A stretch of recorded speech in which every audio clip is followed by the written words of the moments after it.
80s. Here we go. We back in the 80s again. Not only are we in the 80s, but we got some throwback fighters in the building. It is about to go down. I got my man Otis Griffin, former middleweight champion, and my man Sugar Shane in the building. What's up, guys? What up? What Not up? much, man. Yeah, that's what's up, man. Everybody, make sure you before you get started, let me know where you watching from. We're about to get into the Crawford and Spence fight prediction show, and the reason why we're doing this, because for one, we were supposed to have somebody on a couple of guys on a couple of weeks ago. We missed that, so we got to recap what went on there. And I'm gonna tear into one of these guys because I've been watching your media. Your media is too good to be, slacking on it. So if I got to take over it, because boy, you got a brand. That's the kind of fighting people want to see. You feel me? Yeah, You yeah, need to yeah. be on that thing good, man. But I love what you was doing, man. I love the tenacity. And you know what? Your father was amazing, man. But man, it's like you're a different guy. Like you brought something totally different to the Mosley brand. Tell me what that is, brother. Explain it before we get into the Spence Crawford stuff. I'm trying to be a control freak, man. Especially in the ring, you got to be a control freak. Yeah. It's my time, and you got to let them know that it's your time and your turn the whole time. So Mm-hmm. you got to do things in order to get the most out of your time. So that's why, like lately, I've been doing like posting on videos of George Foreman, Yeah.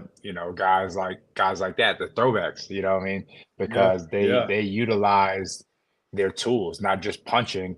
It's a fight in there, so you got to be able to use everything you have, and Mm-hmm. your legs, your arms, pushing them off balance, pulling them, even just hitting the gloves or hitting places that we don't normally aim for. So things like Yeah. that, and you got to be able to utilize that because if you do what everybody else is doing, they're going to be able to defend it better. But if you do things different, they won't be able to defend it as easily because they're not trained for it.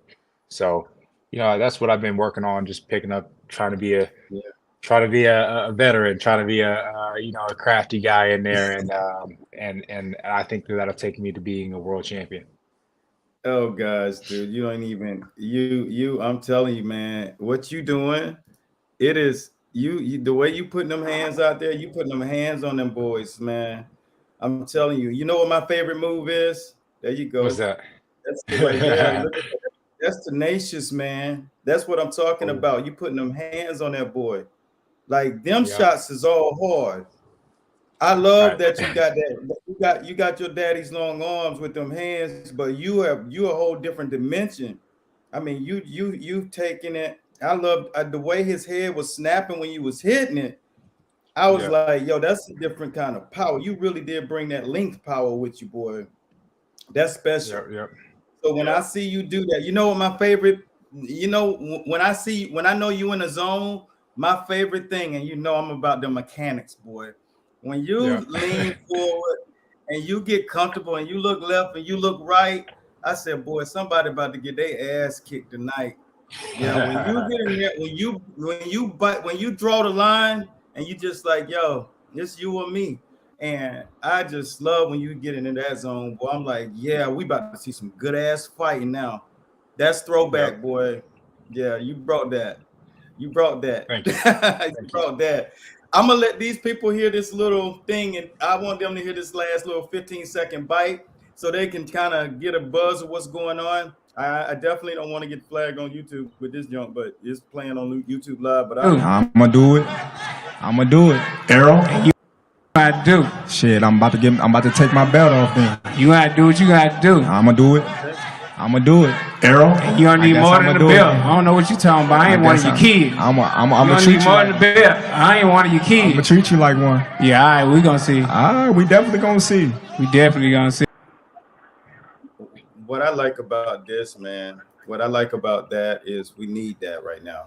Because boxing is like Otis was saying, I'm gonna let you weigh in on that. Where boxing is today and where boxing was before. And then I'm gonna bring one of my other guests on. He's in the building. And but where it is today opposed to where boxing was in the 80s. We all got to see it. Shane is boxing lineage, so he was in it. It was like living it. But don't you see a difference in the level of the marketability of what's going on as far as how more entrenched you had to be in the 80s? Otis, you made a great point with, the amount of, the billboards, they really respected, let's just say America's respected boxing like they respect the NFL. You know what I'm saying? So much more. It was like I said, it was a brand like Pepsi Cola or Kellogg's cereal. It was just, you can turn the TV on and see Sugar Ray Leonard and his son, and then Sugar Shane, and everybody knows Shane Mosley. So that's a powerful thing. And right now they're kind of leaving it up to fighters more to promote, use YouTube. What do you think how you think that's impacting the game right now? And do you see it really becoming a better thing for the fighters? Either one of you, compared to the 90s and 80s, to promote, just basically the promotions. You could take it, Otis. I would Otis, stop driving, man. Pull the car over. Damn, every time you do it, you riding somewhere. He's like, I got places to go, people to see, baby. I know you big time. I know you right big in the time. corner. Don't try this at home. Don't try this at home. I'm right in the corner. No, but you guys forgive me. But what I'm saying is, I feel like the promoters are lazy, and they want you to have a following like Ryan Garcia or Jake Paul and all these guys, right? Because it makes their job easier, Whereas back in the day, you had to know the demographics, like DKP and Top Rank and them. They knew the demographics. They knew what demographics are watching these fights, like what nationalism points to hit, what dates to put the fights on, what brands to put your fighter under, like for commercials, like are we gonna do Larry Holmes and KFC? Are we gonna do a Nike commercial? Are we gonna do Shane Mosley doing a cameo or somebody doing a cameo on Martin or something? And it was always the most brilliant places that these things used to pop up too, like those Sugar Ray Leonard commercials that you're talking about. Like I can play that in my head right now, so that's what it is. And I think that they really should get back to it because it makes things more tangible. Like, cause it used to be a real treat to be watching TV and then you like, oh man, Larry, Larry's on the commercial or Tommy Hearns is on Martin. Like that used to be like a huge surprise to me, and I used to love that. Shane, I got a question for you on that tip. Are you being approached? I know you title got your back, but man, you good looking, 6 foot, family history of fighting, like you that dude. Are you taking those opportunities? I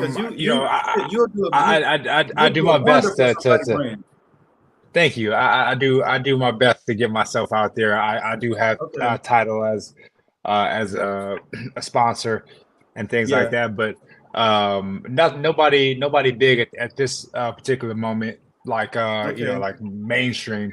But I'm not opposed to that. I think it's just more so me putting myself out there and being able to get myself out there, and to the point of nowadays, I think that this actually gives fighters and people a lot more opportunities. I think actually we have more opportunities as fighters nowadays, because if a guy like Ryan Garcia, if a guy not in boxing but now in boxing like Jake Paul can do it, why can't you as a fighter?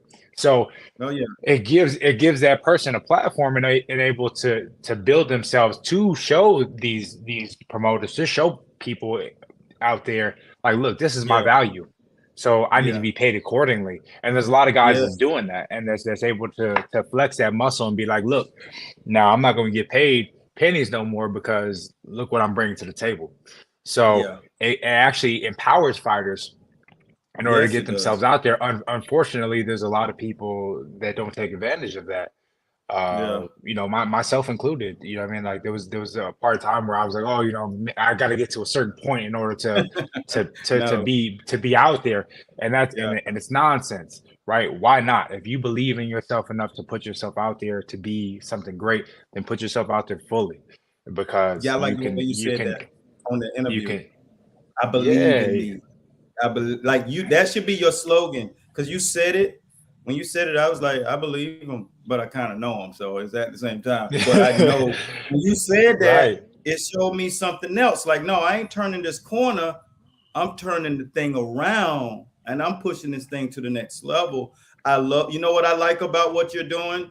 You're showing your character in your social media, and you've never done that before. So you be careful, though, because you keep that up and you will blow up, because you got the right stuff. And companies, that's what they're looking for. Let me explain something what I do. And one of my guys right now owns a company right now. I got several different brands that are doing sponsorships for this show right here. But what I coach them on is how to maximize your social media, how to do it, what to do, frame it right, and it's going to talk to you. You know, I prove it by showing my guys. And just in 6 weeks, I've done over 275,000 followers in 6 weeks with the model that I was using. And the reason why I'm doing it is not to grow. I already had 500,000 physical people that have subscribed to me. So I don't need no more people, but showing you guys, like, there is a way that you go about doing it, and you're giving people value constantly. And that's what you're doing.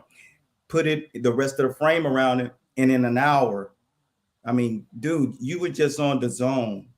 What's going to happen to you when people tie that together? It's you just going to do exactly what Ryan Garcia did. His motto is, even if he lose, he wins, because he's going to keep his brand going. That's his personal brand, has nothing to do with boxing. You know what I'm saying? He might be in a coffee shop, you know, just dancing, you know, because his personal brand is who he is underneath those hand wraps, and that's selling. And men lie, women lie more, numbers don't. So keep that stuff up. I'm going to help you out, though. That's why I brought you on. I'm going to help you cultivate that.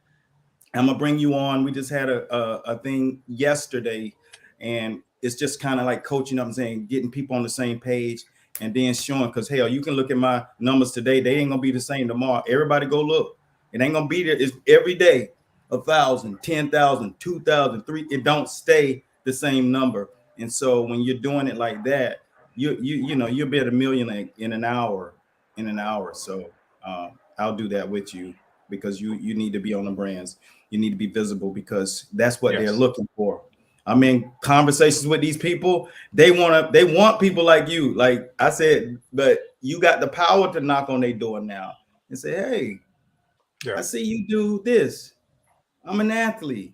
Take a look at my board. It don't take nothing more than that. And they jumping on it. You know, I got companies coming after me because of my thing, but I'm trying to put other people on because of my, you know, visibility instead of me, because I want to be on camera less, but I built the personal brand. So keep that up, man. And stuff. So what we're gonna do is go ahead. Go ahead. No, I'm saying, so I was just saying back to your original question, right? Yeah. Like in boxing, right? Yeah, like we glorify that time, but this time right now is probably one of the best times to be in boxing, because you can really put yourself out there and really reap the benefits yourself, like directly. Whereas back in the day, there's probably a lot of people taking a part of that pie. I mean, I'm sure that, you know, all those glory fighters, man, they were getting taken from left and right. You know what I mean? They probably wish they had social media like back then. You know what I mean? Yeah, because it was only the biggest guys who really had that traction. So to anybody else, you had no real way to get out there. So that's why you can take advantage of it. Otis was Adonis. Otis was shredded. I told Otis before, I was like, man, I seen that dude on TV. I said, yo, that dude is a beast. I was like, yo, you would have been on everybody boxes, dude. Cereal You know what? boxes. You know what I was gonna say to piggyback what both of you guys are saying, and I think it'll be fun to hear this from the viewers.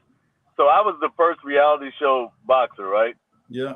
But because of that, and because of the way the era I came from, like in the 90s and 80s, where like you had to be like like a haggler, knuckle dragon, like whatever. Right. People would come to me and be like, "Yo, after boxing, we want to put you in this action movie," and I'd be like, "Nah, man, I'm a boxer. Forget all that." You know what I'm saying? Like, and they would be like, "Yo, we want to, Speedo wants to get into boxing and make boxing gear and stuff," and I'd be like, "Man, Speedo is for women swimming trunks, man. Leave me alone." And now, I'm like, wow, like I missed out on a lot of stuff, you know what I'm saying? So yeah, make sure you pay attention to that, Shane, for real. Yeah. You ain't have no PR coach. You ain't have no PR coach, dog. That was that. PR coach, agent, they've been like, boy, yeah. No, I don't know, but even at that time, they wasn't really on that. It was more like, hey, win your fight and get more viewers to pay for your pay-per-views. That's what it was about. It wasn't about like, oh, I'm on this commercial or I'm on this ad or something like that. I was on a couple of billboards in LA that made money, but that's about it. Yeah. You both of you guys, man, you can still get rich because you just, I know it because I know the people who would be hiring you. I'm about to go put an athlete on tomorrow at Stretch Lab. So him and his athletes over here at Combat Club, just because he's committed to training his guys. And I said, I'm gonna hook you up. Now, the thing about it is this. I want you to understand there is a process. My time ain't just, I got stuff to do too. But the show guys, there's a sacrifice I'll do to show guys there is a way that you do it to get all the way there. So you're not chasing that dream so long, but just make sure you got somebody. I don't know, Shane, is your wife or somebody that's close, because our inbox, we did 3.7 million impressions. That means comments, messages. Like right now, while we talking, when I get off this joint, I got 3 social media managers. So you got to have somebody to manage it. It's going to be crazy, especially for you, Shane. I'm telling you, your next time you go up to a fight, we're going to build that joint up. The zone numbers, they ain't even going to compare to what we're going to do. I promise you that. You know what I'm saying? Watch. I ain't just saying it because you're a great example. People know you. And then when you go out there, they're going to say, yo, he got the rest of it now. So it's going to be a privilege to do that. But we're going to get into the fight right now. I'm going to make sure that we get this prediction on, because I don't want nobody talking no smack. I heard so many crazy people talking about who's going to win. So let me introduce my brother. What's going on, everybody? What's going on? What's up? It's a pleasure to be on here. Thank you, Coach. Thank you, Coach, for having me on. Otis, legend. Shane, future legend. Doing beautiful things. I just saw them boys do their little face-off. Yeah. Both of them have their black forces on, so you know what that means. They came for war. Yeah. It's going down. I'm pumped. This is such a special fight. It's not easy to give a prediction because both of them come with so much on the plate. Yeah. When I think about Terrence, I say this man just moved up weight and he's been knocking out everybody on a upper weight class that he just jumped on. When I think about Earl Spence, yes, they make it to the 12th round, but he's breaking their bones. You know what I'm saying? Yeah. So it's so difficult, but if I have to predict, I got to give it to my man Terrence. Okay. I got to give it to my man Terrence. All right, tell me one reason why. Why do you think against Mr. Fundamentalist that Terrence is going to crack that code? Earl has great fundamentals, but Terrence adapts so well. And not only can he adapt so well, he's blessed with, he's able to switch. His natural agility and reflexes. Okay. Plus being able to adapt to a shorter fighter, a longer fighter, a taller fighter. He just has so much in the toolbox, and we've seen him. The fight against Benavidez, beautiful. He dodged the right punch, slipped it, and uppercut him. How many people can do that? So when I add that up, but he's a slow starter. Yeah. So if Earl gets him and use those fundamentals, it hurts Crawford, and it's gonna affect him throughout the rounds. He's in trouble too. So anything can happen. It's just the best man that night. Oh yeah. Okay. That's respectable. Being that you're gonna be at the fight, you leave it tomorrow, right? Yeah. I'm jumping on the fight in a couple hours. No, I'm not going. I'm not going. You're not going. You going? You still going, Stephen? Right? Absolutely. Okay. What about you, Otis? Oh no, this is too big for me. I got to see every frame. I can't be in the arena and somebody start fighting behind me and throwing the whole thing for me. Like, It really got an 80 and 90s vibe. In the 90s, it was a lot of fights at the fights, and in the 80s, the fights were just super great. But in the 90s, when you got the Riddick Bows, and every time they showed up, it was fights. Hey, I'm gonna tell you a quick story. I'm gonna tell you a quick story, and then I'm gonna let you guys drop your prediction. But Riddick Bowe, when he fought Larry Donald, so one day about 2 years ago, I got on I talked to Riddick, and we got on the call, and I said, all I want to know is, tell me about that day when you hit Larry Donald with that 2-piece at the thing. He's a nephew. He's talking all that junk. He just kept talking. He said in the lobby, he was talking all morning in the lobby. And by the time it was the time to go to the weigh-in, I was like, I'm going to get this nigga. Let me get him now. I was like, yo, big on. I was like, yo, go pull that up on YouTube. Anybody who hadn't seen that, it was the hardest 2-piece ever landed at a press conference. I mean, he already had his back foot back. Anybody who fight know what that is. And Larry Donald, I'm gonna tell you a quick story about Larry Donald too, 15 seconds. But when he did it, and you could just see all the motions. He's so telegraphed the show. He telegraphed the whole body movement, and then he just bam, he threw both of them. Larry Donald came to our gym, and I'm telling the truth. I'm not exaggerating. He walks in, he got his bag, and the whole time, his head is off the center line. And he's kind of like looking and gazing. And so we go through a training session, and because my coach brought him in just like he did all these great fighters, and actually brought him in there. And so I'm like, is that dude just antisocial or is something wrong with him? Because he just wasn't. It wasn't just not talking, it was just weird. And then I just take it back to them shots after getting hit with no wraps on against Riddick Bowe, and then fighting them and then getting hit for real. I felt he was disconnected. And so he came over to I was working in a big box training gym too. So they came over there, and he came up the steps, and I was like, yo, LD, what's good, man? And he's just like, oh, man.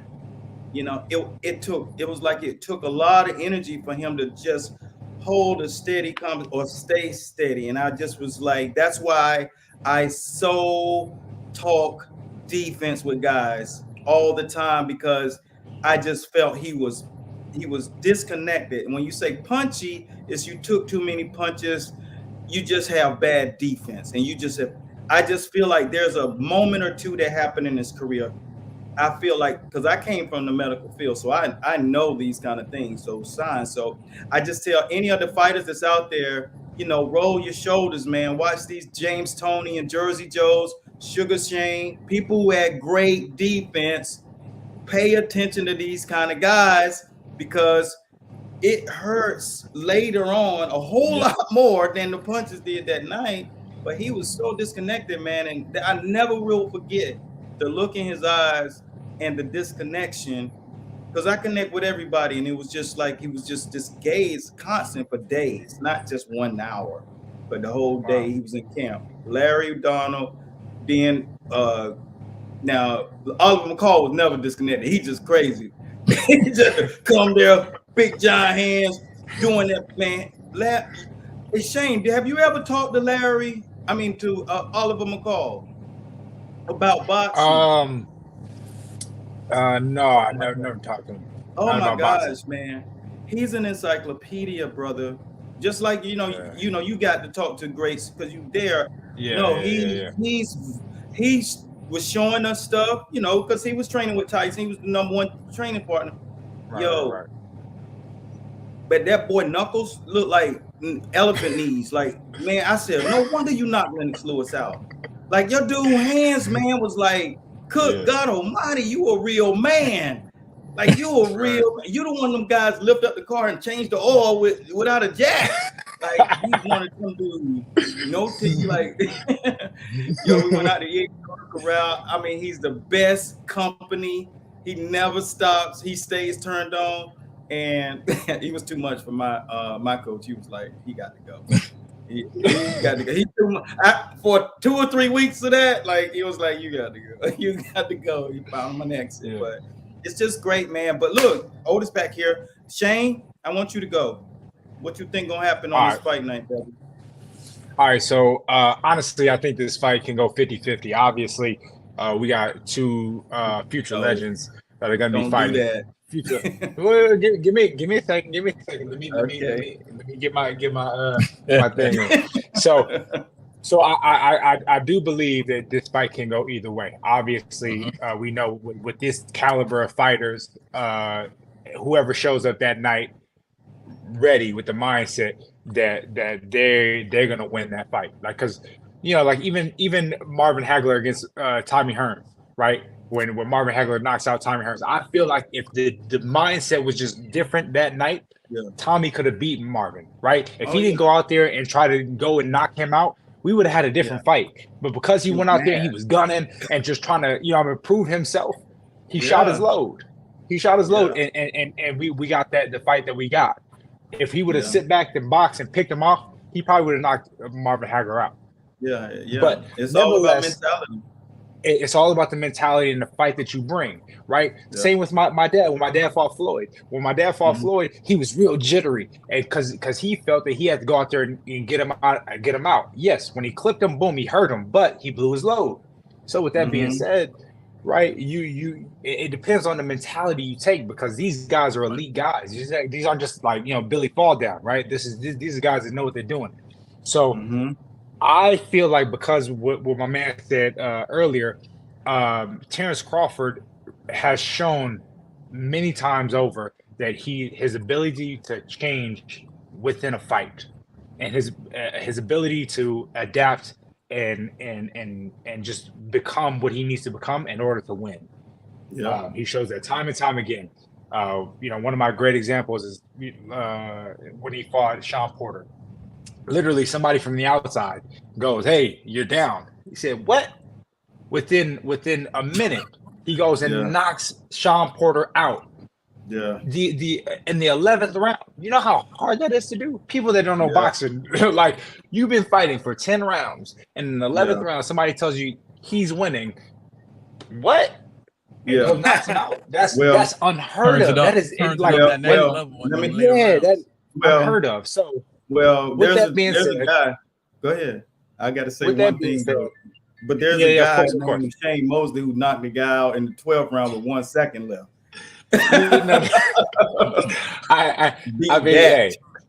Yes, absolutely. But I'm just saying it's a very, very hard thing to do, and to be able to have those intangibles, and because I agree with everything my man said earlier, like 100% why I believe that Terrence will win. But another thing to add on to that is that his ability to be in that red zone, right? To be in the fire zone. And like, he is with the conflict. Like, there's a lot of guys like Floyd Mayweather, he ain't trying to really be in the conflict. Or guys that, like, that will be in that mid-range. He will be in the red zone and willing to trade. And that's what makes him great, right? Yeah. And he'll do that in the 11th and 12th round. So that's one of the reasons why I feel like I would give him the edge. Obviously, I see the opportunities for Earl to win, but if I had to put my pick on it, I would say Terrence Crawford, because of those intangibles. Okay. And I think the way to add on to that, and then I'm gonna give it to Otis, is that there's another intangible. The type of bone density that damages people, and then there's the kind of bone density that disconnects you from your consciousness. And I think that's what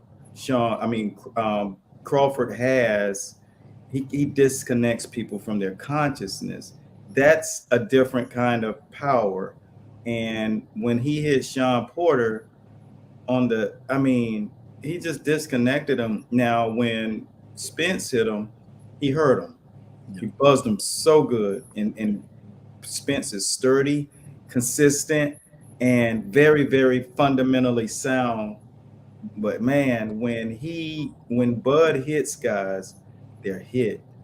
So I want to say something on that Sean Porter correlation. I want to just say something. All right, so because I was at the fight, Earl Spence and Sean Porter. I was at that fight, and so he clipped Sean in the 11th round, actually, which is kind of funny. They both knocked him down in the 11th round.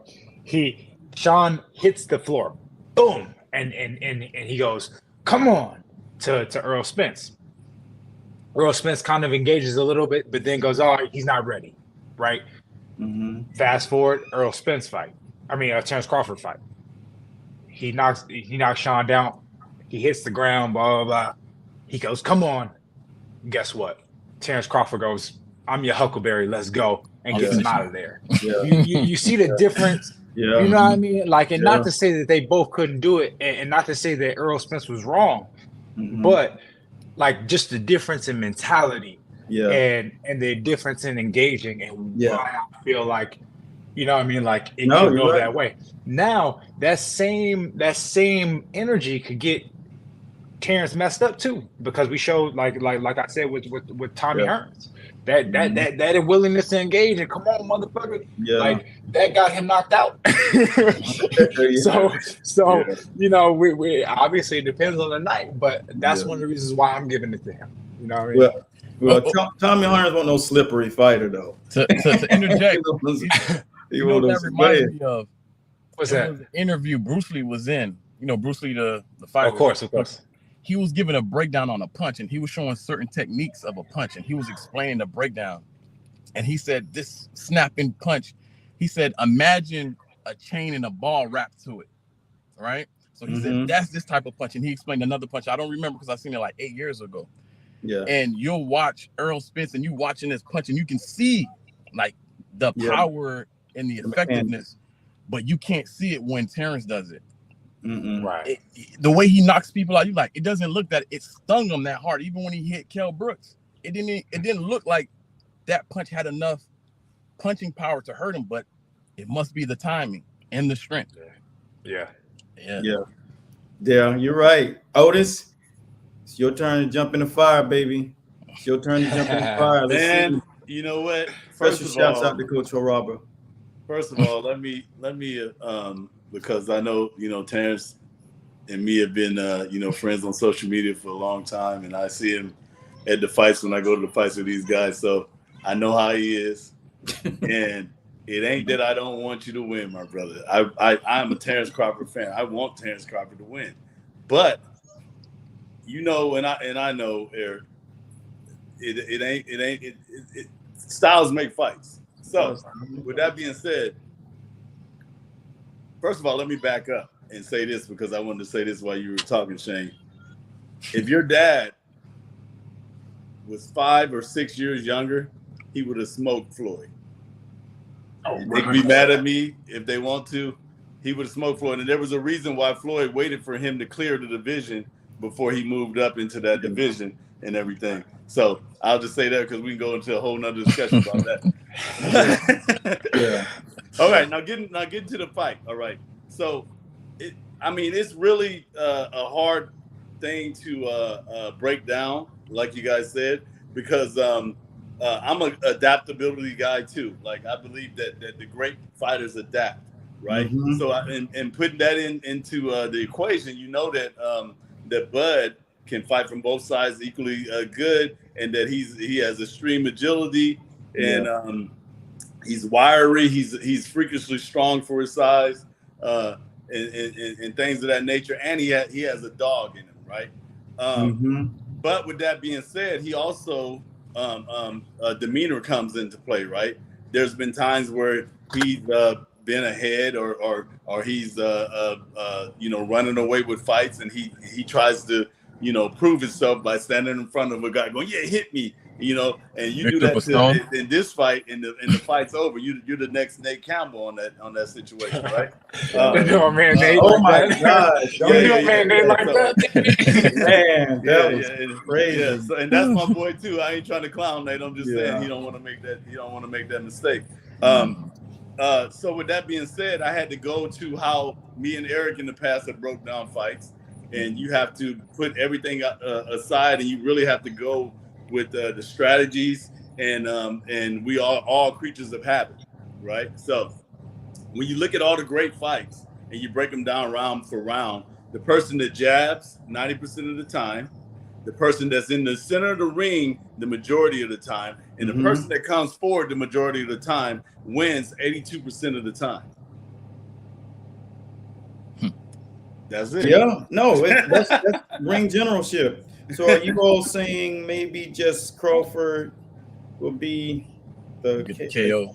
Get the KO. Okay, yeah.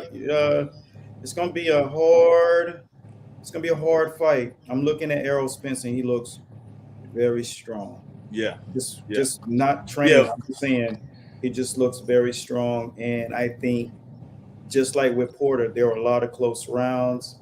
And I just think these guys it's going to be like more like Leonard Hagler, because they're going to be in a fight, and they both are smart. Now, one thing that I do notice about each of these guys is fortitude, composure. Errol Spence tends to try to show people that he can fight their fight. He did it with Mikey Garcia. He did it with Sean Porter. So he gets baited into that kind of thing, proving that I can beat you at your own style. That wouldn't be smart against Bud, because the price tags are different. Because Bud could switch hit on you and be out of there. And you don't want to turn that corner and get caught with shots you don't see when you see a guy like Bud throwing them things. Bud mixes it up, and Bud is the meanest motherfucker in boxing. You know what I'm saying? I mean, he's just nasty, and he hates that he's had to do any promotion. Those are the things that you got to realize. He want to be just successful without having to do the stuff, because he's felt like when he was with Top Rank that they wanted him to do the song and dance like they made De La Hoya, like they tried to do make Floyd do. And that's why those guys created that exodus. And so Bud doesn't like that. And neither does Spence. Spence doesn't, you ain't seen two more low-key dudes. Yeah. Main event, probably in boxing history. Like, these dudes are like the most laid back. And I think, of course, the promotion carries itself, but in all actuality, how I see everything with these two guys, I know who's going to win. It's 100%, 1,000%. And if I'm not right, everybody gets a Mercedes truck. That's how I'm confident. That's how confident I am in my pick. Anybody want to put anything on that I would be 1,000% right, put it out there right now, because what I say is going to make 1,000%. Who is popping down there? J Money. So the night of this fight, there will be a unanimous decision and the winner will be the fans. And the winner will be the fans. I knew you were gonna say that. You know that. I knew you were gonna say that. Well, I set it up. I thought he had it broke down. He'd have fight. Nah. I knew he was gonna say that. I was like, you too confident. You way too confident right there. You can't be that confident in this fight. To take an action, you way too confident. Yeah. Eric, Well, let me see what Raul said. Raul said Spence, when he hits, he hurts. Yeah, of course.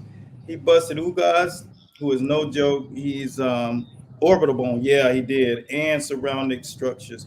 Or Ugas is a big guy and wakes and walk around. I just think, thanks for that, Raul. I think, yeah, he does it. He's a vicious fighter. That's why this is an 80s fight. Now, the beautiful thing about that is he has to also do it against the best fighter that's pound for pound in the world, and he earned it no matter how great Inoue looked the other night, which he looked absolutely phenomenal, or it was a bad, what's his name? He made me forget his name. He performed so bad. Fulton. Oh, it was that he got jet lag. You don't understand. That's what I was going to take it to from a guy that flew to Australia and look. Yeah. But let Fight Doctor give you a little bit. It ain't no joke. Fight Doctor give you a little bit. The jet lag, the weird culture. It was like a ceremony instead of a boxing match. And so it's a little bit different, but the reality is you still got to show up, even if you are using craft. This is what a lot of fighters don't have. You don't have to have a super fight every time you fight. You have to know what you got to do. If things aren't working right, you got to learn how to, like Shane was saying at the beginning, you got to learn how to grab a guy, turn him, and push him somewhere where he don't want to be. You got to keep him off balance, however that means. Is it drawing him in off of your back foot, or is it just constantly turning him? Is it just grabbing them, constantly turn them, pop, take that with you? Like it also matters. Have more wrinkles. It also matters, Eric, and I don't know his background, Fulton's background, but maybe he didn't go abroad in the amateurs. Maybe that was his first time leaving the country. I know that I ain't never been on a 24-hour plane ride. And that, man, when that happened to me, it was like my whole soul just left my body. You know, and the 17 hours ahead over there. So you're going across the date line, and if you haven't experienced that, that's why you don't see a lot of guys travel. You ain't never seen Floyd Mayweather go to London and fight nobody. You know what I'm saying? That's why there's only been about 10 fighters that have won world titles on foreign soil. And, one of them was Earl. Yeah. Yeah, he's different. Oh, let me say this since we bring up Earl. All the fights you guys mentioned about Bud, you guys do realize that Earl broke those guys down first, and they might have had a dent in their armor because of him. Absolutely. Oh, yeah. He damages you for a career. Yeah. No, I don't know about Sean, but definitely Kell Brooks. He was done. Yeah, Kell Brooks was spirit-wise in Sean. I don't think the physicality on Sean, but the spirit probably something hit him. Yeah. Now, one question. So, do you feel like the champions that Earl beat to become champion, right? Do you feel like if given the opportunity, could Terrence have done the same thing, if not worse, to those guys? Yeah, because obviously, but that doesn't change the fact that he did it first and he hurt him. No, right. I mean, all I'm saying is just because he didn't have the opportunities being with, obviously boxing is a gang, right? Like if you in this gang, you fight these gangs. If you in this gang, you fight this gang. Yeah. He obviously wasn't in the right gang at the time. So he couldn't get the opportunities to get those same fights, right? Like if we're talking about like skill for skill, he probably would have done the same thing, if not worse. So like, when people talk about his resume, it's more so he's not with the right gang rather than his skills aren't applicable. Now, I do think that you're right. He definitely weakened those guys. I mean, to a certain degree, right? But he still was able to do it. You know what I mean? Yeah, that still got to get done. Somebody don't want that to happen, and you make it happen still. That's why both of these guys are 80s fighting. They both could have fought in the 80s. Now, would they be who they are in the 80s? Guys were naturally, welterweights were averaging, they were 5'10". That's a small welterweight in the 80s. Those guys really run. Those guys really did what they needed to do to get their bodies down. The running was more intense because you didn't really have a gauge on real physiology, really training. Now guys are super, it's a different time now. But when you would see, let's just take it back to guys like Livingstone Bramble and guys like that. I think they fit right in this area where Terry Norris was really great. Like Terry Norris was a very, very skilled, very sturdy, powerful puncher in combination. Yeah, and so you got to say, okay, they fit in there.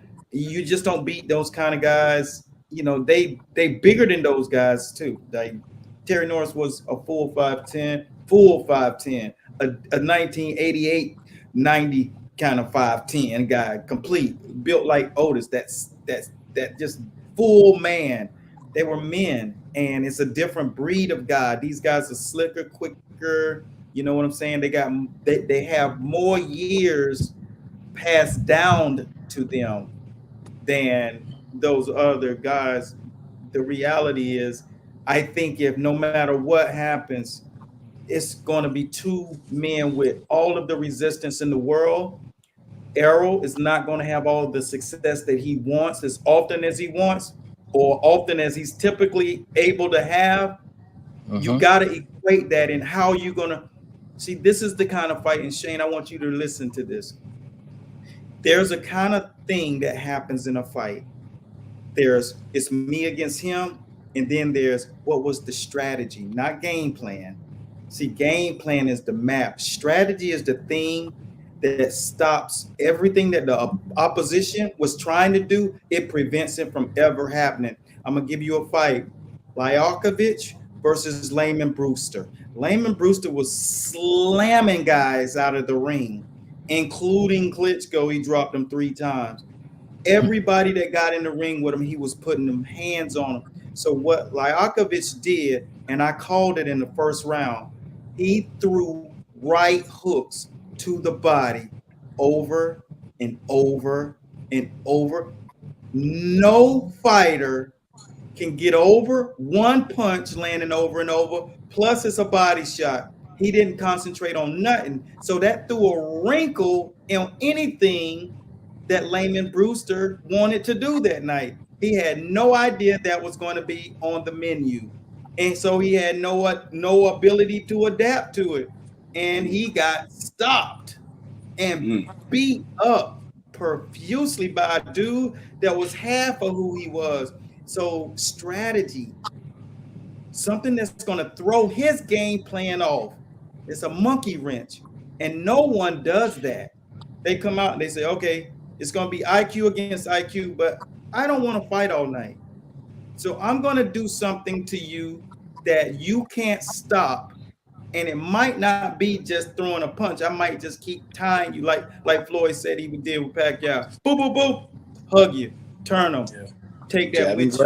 You know what I mean? So, and it's like, yo, he can't get going because your strategy is to not let him get going. Get it? And so anytime a fight's not going your way, you can say, let me do something. I'm going to give you another fight. You got to go watch Michael Spence, Jerry Cooney. Michael Spence was a light heavyweight. Jerry Cooney was he was Sasquatch at heavyweight, 6'7". Nobody was that big back then, right? So what did he do? He's so big that when he shook my hand, he shook my elbow. That kind of big shit. You know what I'm saying? So this is what he did. Drop and roll, which is what I love in a fighter. Just then Shane really good at just slick. So if you watch him all night, all he did is that. He just kept Cooney having to turn to throw the punch. So he drop and roll. He did like 900 of those things back to back. And in the 7th round, he just like boom, boom, boom, boom. He threw I think it was like a 300 piece.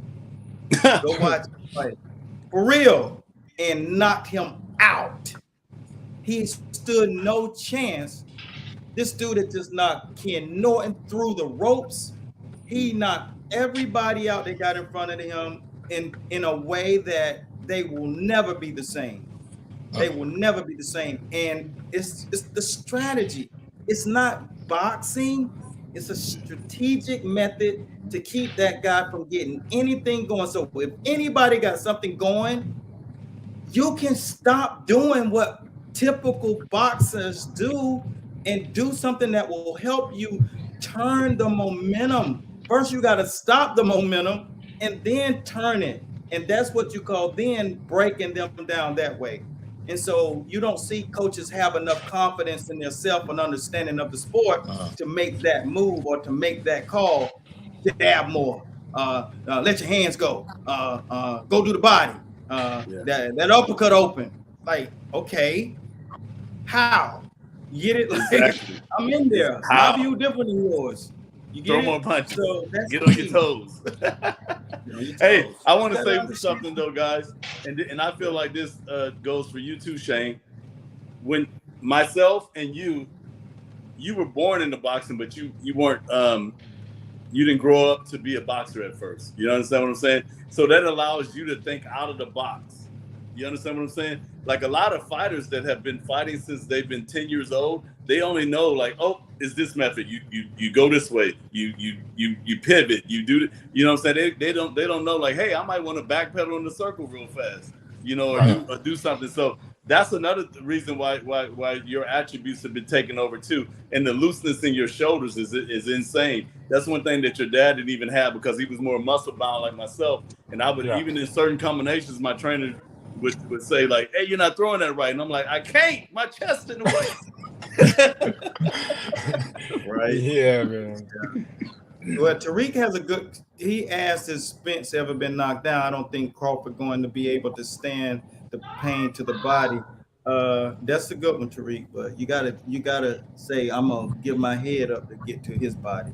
That's a slick fighter. I don't know if you understand the definition. Control the distance. He's great at that. Yeah.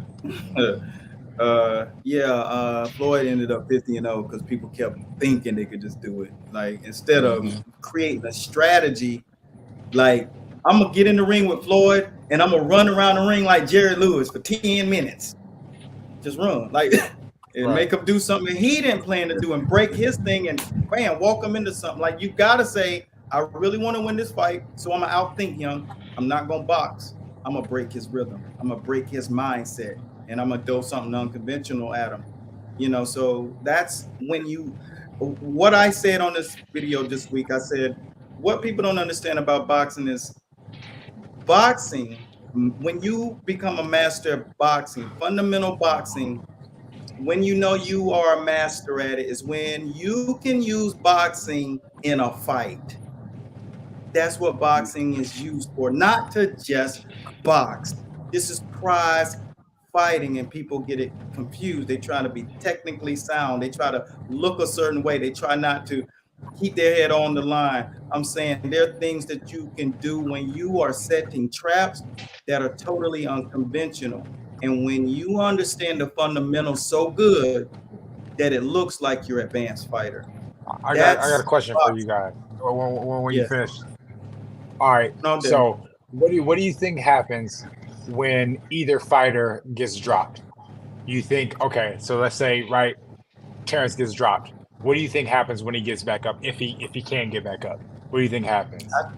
I think Bo Mack has said so many things, and his ego has gotten so in the way because the trainer has to really understand his role. A trainer really needs to understand his role, and I think Bud Crawford will figure it out because he has his instincts. He's like a cat. He's like a squirrel. He's like the old mongoose. He's cat quick if he has to be, and he'll do whatever. But you know, the fundamentalist is great. If you take away someone like Terrence's legs, Terrence is very smart. I think he's very cagey inside. And I think if Errol Spence goes down, I think he's a little more rattled, but they both are experienced. Errol Spence has been to the Olympics. He's traveled to the UK and knocked out a man in front of 38,000 people. So these are real world champion guys. When we talk about damage, though, the fight before that, what's the name fought Triple G. No. Oh yeah, he was damaged. Yeah. Yeah, well, if we're talking about damage, he was very damaged. And Kell Brook was winning that fight. It was stupid for him to even take that fight, but his That's true. And Kell Brook was winning the fight convincingly, in my opinion. But he had a broken orbital bone, and you know, I mean, obviously from fighting Triple G, you know, that wore on him, and you know, it reopened essentially. So, yeah, I mean, would we have seen that same champion if that weren't the case? I would say no, because I lost money on that because again, when someone travels abroad, they usually don't win a world title. I lost money because I thought the same Kell Brook was going to show up that I knew that was dominating 147 before he fought Triple G. So I was like, oh man, hey, there's no way Spence is going to go all the way over there and win this against that, because a lot of people don't realize how big Kell Brooks is either. If you ever stood next to him, like dude is a big welterweight. Big dude. And I was like, nah, he ain't finna go walk him down. But then once he, like you said, once he hit that same sweet spot, it was over. You know, so it's just, you know, everything happened at the right time. But going back to your question that you were saying, I believe that they have already mentally prepared for that moment, no matter what the trainers were saying, because you would be an idiot to believe that you're not fighting the very best right now, and that there's a chance that could happen. And then this is a good lesson for all you other fighters out there too. And I tell people when I'm in the gym or when I'm at a fight with a guy, even at an amateur fight, if you get knocked down in a round, the chances of you winning that round are slim to none. You should take that round off. You should hold. You should move. You know, you should do whatever you got to do to get through that round, to get back to the corner to get instruction. But so many of us let our egos get in the way, and we get up like how you just said with Sean. Come on! Like, why would I do that? It's already a 10-8 round. Yeah. All I can do is make it a 9-9 round. or a 9-8 round, or get a knockout. Oh, no, that's a great question. I just think these guys are dogs. I watch Errol Spence, and then I'll let you go, Steve. I watched Errol Spence let go body shots in the street with a dude in Texas. Body shots. Like, they just you know, some real country shit. Like, these dudes are dogs.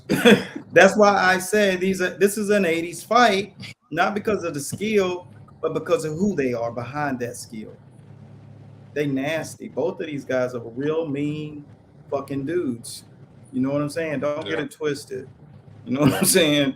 Just because they kind of both introverts and low key, these dudes are nasty, man. These motherfuckers are like the 90s Bulls. You about to get some real stuff. I don't think they're gonna go out there posturing. I think they just hate each other. I think they just hate each other are in the same spot that they want to be. Like Crawford, it's like, this is the only dude, you know what I'm saying, that got the spot that if I need to put my name on this spot, and everybody knows that Errol Spence feels the same way. You got to go get that smoke if you want your name on that, enshrined in that spot. And this is the only guy to make that happen, because then you are Sugar Ray, the one who ended up on top with all of those great fighters in the 80s. The one that ended up on top was Sugar Ray. You know what I'm saying? That Sugar name, boy, is something special. The pretty boys, like my boy used to say, he said, yeah, man, you look, the boys look at Ali and be like, man, that boy can't beat me. He too pretty. And then you got in there and you realize God still had put a mask on. You know what I'm saying? And that dude was, and even Tyson said it. You can pull this up on YouTube. He said he was fighting guys, letting guys hit him. These dudes was heavyweights. This ain't no, you know what I'm saying? This ain't no 130-pound guy hitting you on the arms. This is George Foreman. He said he will be tired and exhausted and come back from death in a round and take the round. So the kind of fortitude, he said, you got to be one mean son of a bitch to do that. And you must come from the depths, you know what I'm saying, to have that kind of malice in that ring. Louisville. You can smile outside the ring, but inside that ring. Yo, what was you going to say? Steven. what I basically was gonna say is, I forgot who said it, but humans are a creature of habit. And if you ever watch any content of Terrence Crawford, you see how competitive he is. Even if he's playing ping pong, he's so competitive. Yeah. So the moment that he hits the canvas, if he does, I don't think he's going back and recalibrating. I think he's moving forward, and he's just gonna the competitive side of him. Earl Spence, yes, Earl Spence will take his time and recalibrate and continue to do what he always does, which is the basics, and move forward. So that's what I believe what's going to happen if they do hit the canvas. Terrence will go back to his compete, go even harder, try to do the same thing. Earl go back and do the basics. Hey, that's a good point right there. Yeah. Hey, can I say this? I've said to you before, E, and I'm just thinking about it right now, and I've even messaged Bud and told him he has no head movement. Who? Bud doesn't. He has no. He's always at the same level, and everything. Like when like when a guy goes to your body, right, Shane? He goes to your body. You're already thinking like he about to come up to my head. So let me get my legs lower and brace myself or whatever. Right. Bud for some reason does not do that. He loses his feet to get away from you. Like he backs out. Yeah. It's like he doesn't, move and I think that if Earl connects, that could be a problem. Well, getting in the ring could be a problem with Errol Spence. Now, I got a question for all of y'all that this is going to shake the whole room up. Y'all didn't see this coming. Well, that's why it's the fight show. Who has the best corner? That might matter. So listen. Time says just based off merit is going to be Derrick James. I agree. Based on merit. I agree. Okay. Let me tell you guys this though before you say that. Some of the greatest trainers in the world, my boy Virgil Hill, not Virgil Hill, I'm sorry. Virgil Hunter. I'm sorry, Virgil Hunter. Virgil's the best. Yeah. He would never bring another Andre Ward to the table, but can you say that he's not one of the best trainers? Angelo Dundee had Leonard and Ali, which is that's like lightning striking twice, right? But most trainers, they don't, besides Eddie Fudge and people like that, they don't really keep recreating this cookie cutter method of great guys. So with that being said, the fact that Bo Mack, the intangibles that he's added to Bud and everything, like the training them from both sides, the full, like he's a well-rounded fighter and everything. And there's been other people that James has worked with that haven't really shined. So I would have to go with Bo Mack. Okay. Well, let me say this. There's in the gym coaching, and then there's in the ring coaching. And I believe that Derrick got, he's a little bit more when it's in the corner, if we're going to talk about the corner, where I've seen a moment where Bomac, Terrence was just in the zone and he said something and Bomac was like, okay, and he just let him go out there. I believe that Bomac trusting Terrence Crawford so much that he kind of lets him do what he wants to do in the ring instead of giving him too much feedback while he's in the ring. That's what I've seen. Because he's a great fighter. Yes. And Errol Spence is a pure fighter, purist, skill, fundamentals, but a fighter in the street. You want to say Bud is a pure fighter. He figures it out. You can't coach that. And Angelo Dundee wasn't the trainer. He was the coach, like Custy Amato. Custy Amato taught a style. Angelo Dundee didn't teach no style. He coached your brain. So you had to be a great fighter. He couldn't take Oliver Humperdinck and make him a champion. But someone like Emmanuel Stewart, who had a system, he could do anybody if he put the time into him. You know what I'm saying? You do have to have the stuff the will, the things that are intangibles, not just ability, but you have to have willpower to say, because it's gonna get hot when you get to that top level. You know, you can beat these local guys. Born not made. That's that stuff is inside. You know, you got to have it. But yeah, I think Bomac, before this, the only thing you got to pay attention to is what regular kind of guy did they get very far.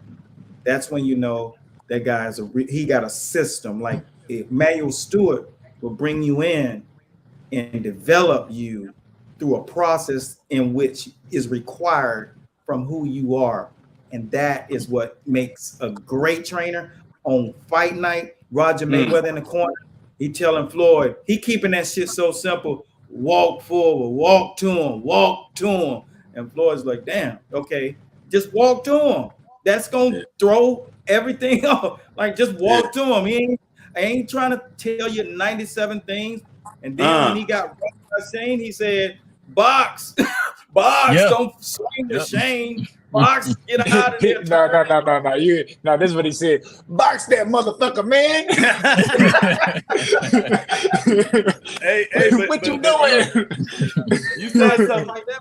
Yeah, you don't fight that dude. Like, nah, you don't want that smoke, man. I ain't never seen nobody get hit like that in boxing and stay up, man. I got when your dad hit I ain't never seen that before.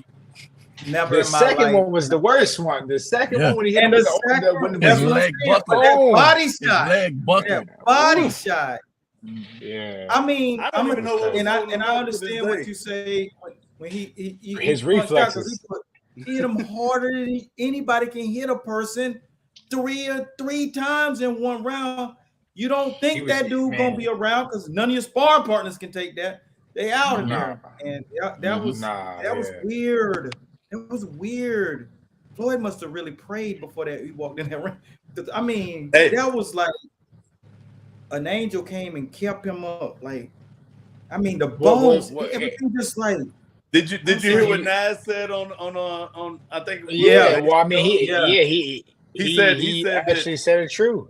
Yeah, he said exactly what he said. He said the exact truth. He predicted that. He said something along the lines. I'm paraphrasing. He was like, I think Shane gonna come out and he gonna give Floyd the business, and then Floyd gonna turn into a dragon, and then he's gonna be whatever. He said, then after that it's up to Shane, you know. Yeah. And so well, that shot was there, and so you got to take it. And you see a guy in limbo like that, you got to go after it because you want the beautiful finish. And when I was in Vegas, you know, and I met Shane for the first time. And I touched him. We took a picture and talked for a minute, and I was just like, it was after the De La Hoya fight, and it was like, yo, he was so goddamn concrete, and I was just like, yo, my dad is solid, man. Like just like his bones are just solid. Yeah. No, for real. Like he like you touch him, he's just like steel. Well, look at your granddad. Your granddad is I don't know how old, and he still look like he's 30. I mean, he still trains fighters. He's talking about like he's got the next heavyweight champion. He's telling me, I got the next heavyweight champion there. I'm like, you're about to be 80, man. What are you talking about? But do the next heavyweight champion have him? Because Jack's gonna be like, yo, I'm tired. This shit take a lot of work. Hey, when you commit to them fighters, man, they need everything you got plus some stuff. Yes, sir. You gotta, he done his run. That was the run. That was a real run. He had a real run in a real era. I mean, a real era of. I mean, cause what he was when he was coaching. I remember they did that piece. Brian Kenny, Max Kellerman, when De La Hoya was going to fight. Was it De La Hoya and Shane and your granddad and Floyd Senior went crazy. De La Hoya. You remember that? Yeah. Man, y'all got to pull that up. That was, and I got all those videos. Man, they went back and forth, and Jack was like, "Oh, I got him! Floyd was mad. He was like, "Look at him! I got him! He got in Floyd's head. Boy, like, you ain't no trainer, you ain't no trainer, you ain't no trainer, you can't. Look at him. Boy, that got up on the boy's skin so bad. I was like, man, that was prime time. And that was around the time I think Teddy Atlas and Max got into it on the set. And that's when I knew that Teddy Atlas really didn't like Max for real. It was very embarrassing. He embarrassed him like that. It was, I said, that's real. They don't like, they don't Teddy Atlas don't like him. He don't like that boy coming on the set, getting all the shine, getting to sit in the heat. Right. And he out there in the hot ass sun. What you just dropping on YouTube? Boys, man. It was real, man. That was I love those days. The commentary was great. I don't think it equals that today at all. The coverage was great. Matt, remember Larry Merchant doing those countdowns with these great fights? I mean, Tyson, great fights, the countdown. Like, they just did that better.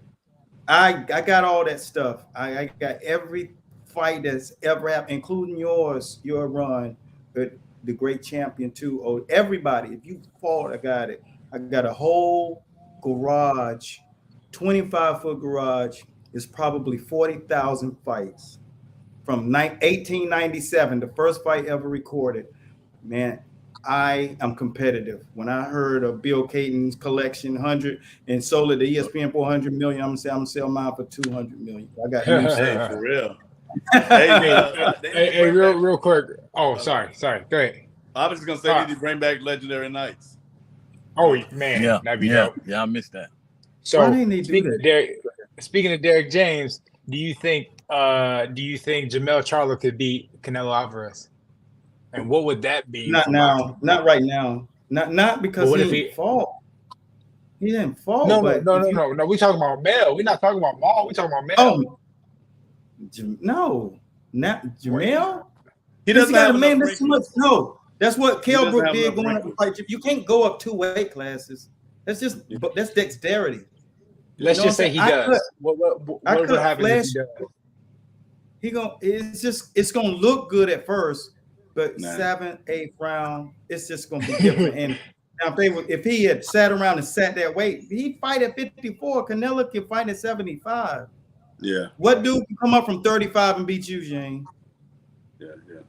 Okay. Hey, Canelo came up from 40. Somebody can look like they might win. The first 3 rounds, you're like, wait till I get this boy in the 5th round, I'm gonna knock his ass out. That's what's gonna happen. No, it's dexterity. Like, it's not weight. I can eat myself up to 200 at McDonald's. That's just fucking stuff in my stomach.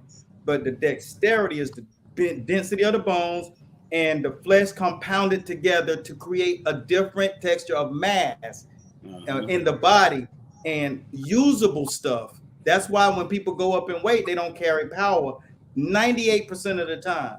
You get it? Because they don't have the dexterity. That's why Virgil Hunter said when he moved Andre Ward up, it took 5 years. Yeah. And here's how a guy makes a mistake like that.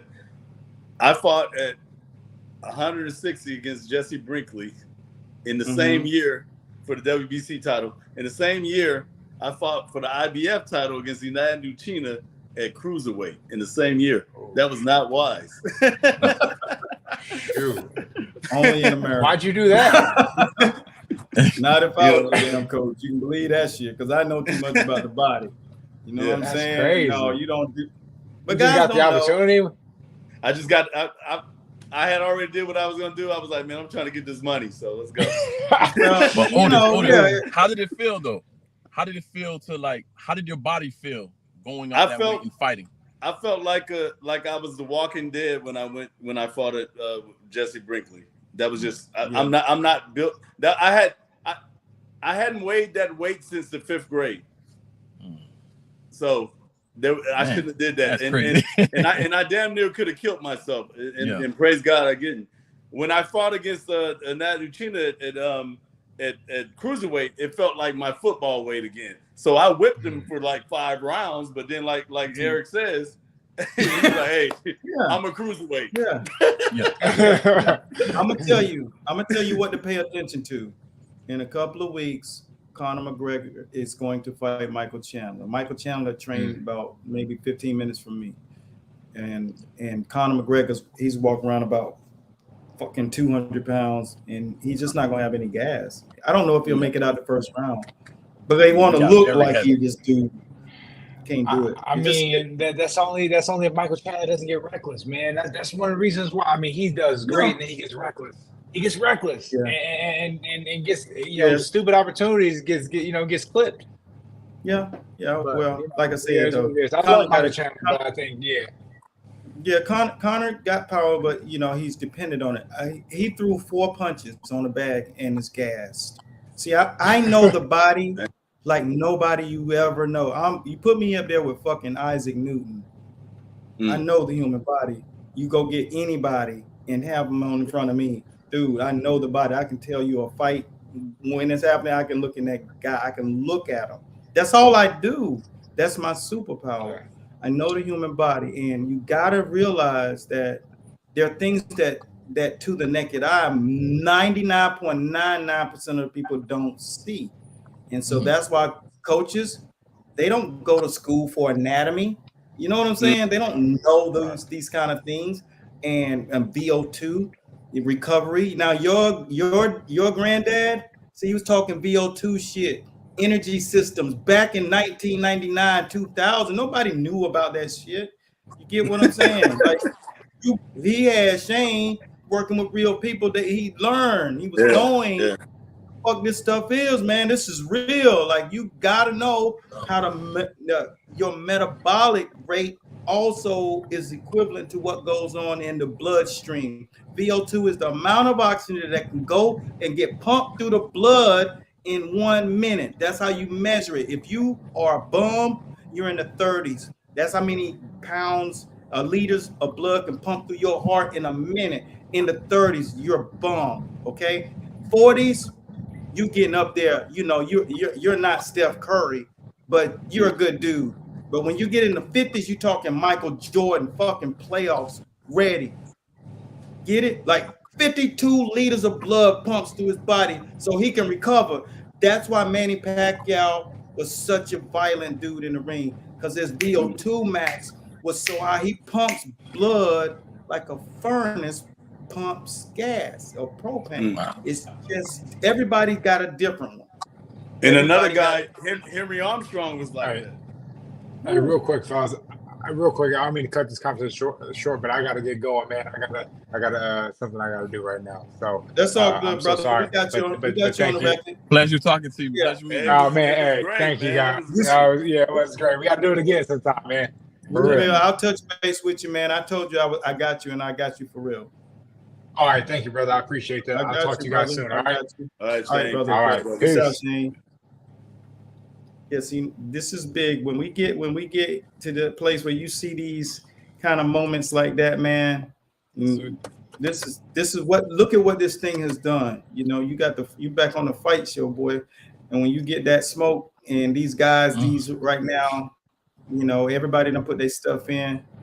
Man, we about to watch a 80s fight. This is history in the making.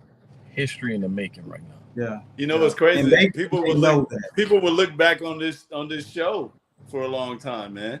This is like, this is going to be a documented show right here, man. This is the best, especially once they start realizing that a lot of stuff came to life, True. So, oh my gosh, yeah. This is, and Steven, you got a good IQ.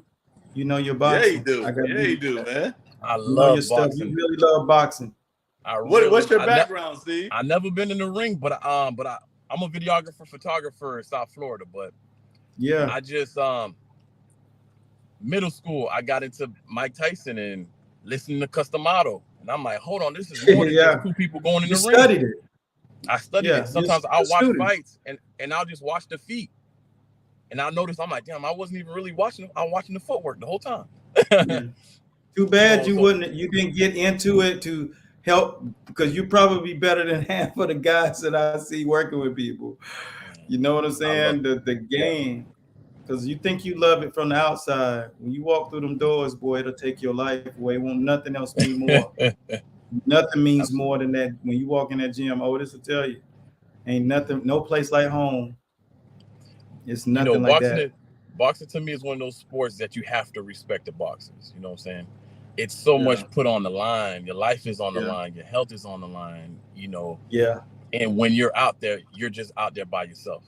Yeah. You know, your coach can't fight for you.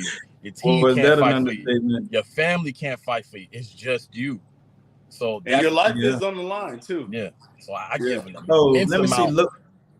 Yeah, Lou said, does either Spence or Crawford look drained? Shit, they look big. Both of them look big. They look great. They don't weigh in today. They weigh in tomorrow, champ. But that's a great question. They did a face-off today. They did a face-off. Errol looks, man. He big. Errol looks, he like. I think it is his last fight at welterweight. I believe so. He keeps bringing up his nutritionist and, you know, coming back down to this weight. And, you know, it's sounding like it's getting to a point where he doesn't want to do it anymore. He's past that point. Look, he's been saying that for a while, dog. It's just too much. It's just this fight right here. He need this. He need this for his resume. He not to say fight. He wasn't great. Yeah, this is the fight that mattered. Like, you don't remember any other fight. If you think back, you're like, yeah, well, I had him beating Sean. Sean showed up though, and Errol spoke Sean fight. And if he just says, I'm just gonna win this fight, I ain't trying to get a fight of the year fight. You know what I'm saying? Like, if he would have just did that, it would have been a different fight. So there really hasn't been that guy to really push Errol Spence to that place where you find out, is he a dragon? You get to see that Saturday night, because you're going to see that Saturday night. Yeah. You're going to see if he's a real dragon. Absolutely. Yeah, you know, this fight, it says so much because we don't really truly know. We've seen them fight against some great competitors, but we don't truly know who's on that upper echelon of a fighter. To me, I believe. We saw Crawford fight some great competition, but legendary, like special human beings like Sugar Ray Leonard, you know, those guys that's like, you know what? I have so much faith in him. He can go up another weight class, and I believe he has the ability to become champion another weight class. Like, yeah, he will. This is the one. This is what we're going to do. Already talking about it. And I'm gonna tell you, and then I'm good. But I've noticed that Crawford has gotten bigger, and I'm like, okay, he's been talking about going up a weight class, but he was a 40. He was a 40, and he's really come up for real. He's really come up for real. And now I'm looking at him like, well, you're knocking guys out at 147. You're not just winning fights. So you got a lot of that slick stuff with you, and you knocking guys out. Most slick guys don't knock cats out too. So this will be something for Otis. Mostly every opportunity that a slick fighter has that's really a level to fight another guy, the slick fighter will win because he has more options.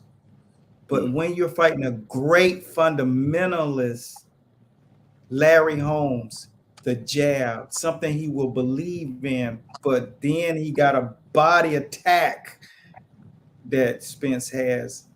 You're watching something different. This is where that armor can get that chink in it. When you that slick stick stuff, you're doing that stuff, and it's just like, oh nope, boom, you on the. I told somebody the exact thing. And here's another thing that a lot of people don't remember is that when you are a switcher, you are a haggler, you are a bud, or even people that are not as good as those guys. Those are the best two in history, right? But when you switch for that split second, your mind doesn't regulate defense. I was always told in the gym that if you get a guy that switches, as soon as he switches, you dive right on him, because that's probably when you're gonna knock him down. Yeah, and see, and that's why when I was working with those Rashad and those guys, and they were very, very elite boxing, you know, Julius would say, you know, you just don't switch, because everybody in that gym, like every fucking body that came to train was killers. And if you make any mistake, so guys just didn't make mistakes. I got probably 10,000 hours of sparring on tape that was pay-per-view worthy. Guys won't make mistakes. You're just in there against other great guys that technically are absolute phenomenal inside of that boxing ring. And so, yeah, when you start switching on guys and doing that stuff, you don't do that, man. And when I see guys like Bud, I think of the new guy who's bigger than those guys, Enos. Yeah. Who's Enos, and yo, pure, slippery, lengthy, almost like Earn, slippery like Floyd and Bud mix. It's like switch hitter, dangerous, power, beautiful, confidence, beautiful. Yeah, confidence. You saw the last fight. He froze on him, uppercutted him, backed up, slipped. I'm like, yeah, man. And he's young, and he feels so comfortable in the ring. So young. I just wouldn't put any. You just don't put. I'd be like, man, we're gonna have to duck that guy. Yes. Like even if you win, like you're gonna get so much taken out of you to beat that dude right now. You gotta let him run some of them tires off of them Pirellis for a while. You gotta let him run. Just like you said, though, the only time he looked bad was when somebody did something so untextbook, like how you said. Sometimes you got to just go in there and run around and see what happened. Dude did that. He ran around and ended up looking the best against it. You got to, man. You can't just be up there and let that dude do that. You can't outbox guys like that. So don't try. You know, keep them from thinking about it, and then make them so frustrated. You can't let them think. That's what it is. You can't let them. If a guy like that can, like when I used to spar Andre Ward, if he can sit there and he can think, then he gonna pick you apart. You're in trouble. Good night, sweet prince. Let him. You know what you made me think about, Eric? Sugar Ray and Roberto Duran, 1 and 2. 1, he played in Roberto's hand. He fought him. Yeah. He said he was mad. I can't believe I lost. He called his wife a bitch, so that'll get you to fight. He was like, it was like, you didn't box him. That's why you lost. You didn't box him. Yeah. And he went back and he outboxed him, and he frustrated the hell out of Roberto Duran. Yeah. That's what you got to do. To the point, he hit him with the no mas. Yeah. And he would just bop, hit him with combinations, get out of there. And he could hit. Yep. Speed. And Sugar Ray could punch. He was hitting guys and knocking their souls out. And you just look at him, you're like, how is that dude so strong? He looks so nice. He looks so you want to talk about somebody that's mean? Sugar Ray Leonard was mean as hell. He was mean, man. I heard he hurt a heavyweight. Yeah, he's a tough kid up out of Baltimore, man. You see that in the gym. Yeah, you see that in the gym. Yeah, you're going to look. Heavyweights don't like fighting smaller dudes. That's the toughest thing to do. You want to fight a bigger guy. You want to fight a guy slower. No, you don't. No, man. Our middleweights, our middleweights and junior middleweights used to destroy our heavyweights, and the heavyweights could fight. We talking about guys who wore titles, and I got shit on. I'm talking guys we all know. I'm like them guys. Like, man, I don't like fucking them little guys. Even George Foreman to tell you, I don't want to be messing with no Roy Jones, man. The guys make you look funny. It's like, yo, you don't look, no. So people who don't know boxing, like in the gym, it's a science. Don't know that that's what you got to do. You got to spar against guys bigger and much smaller and faster. Like you got to work on everything. Boxing is a real 9-to-5 job, and people just think, oh, it's just you go in there and you fight a guy that's your weight. No, that's the hardest thing when you got to fight them guys, them heavyweights, man. Some of my best training came from sparring women fighters. What? because of defense and learning fine skill. Like you're not allowed to hit them hard. You gotta, maybe you only work in defense or you only work in jabs or whatever. Yeah, and that was some of my best. Because then I was like, yo, why am I overthinking this so much? I need to just like calm down and let this happen. You know what I'm saying? Like, and it works out better when you get in there with your counterparts. Yeah, you're working on different compartments in your mind. So a lot of people don't understand all of that stuff. That's why they call it the sweet science. Yeah, because you think about a lot of things, man. If you come into a real gym environment, I'm gonna bring you in and I'm gonna take you over to a few gyms. And if you just see, you're like, because everything is gonna be brand new. It ain't none of that shit you see on TV. Like that's the finished product. That's marketing and promoting and all the sizzle and ads and all kinds of things that's put up there to make it flashy. But the learning process is just all new. You'll be like a baby, a kid in a candy store. Boxing is beautiful. And it's a whole lot of things to learn about it when you see it from the other side, when it's being baked in the oven. You know what I'm saying? Those ingredients are special, man. You just fall deeper in love.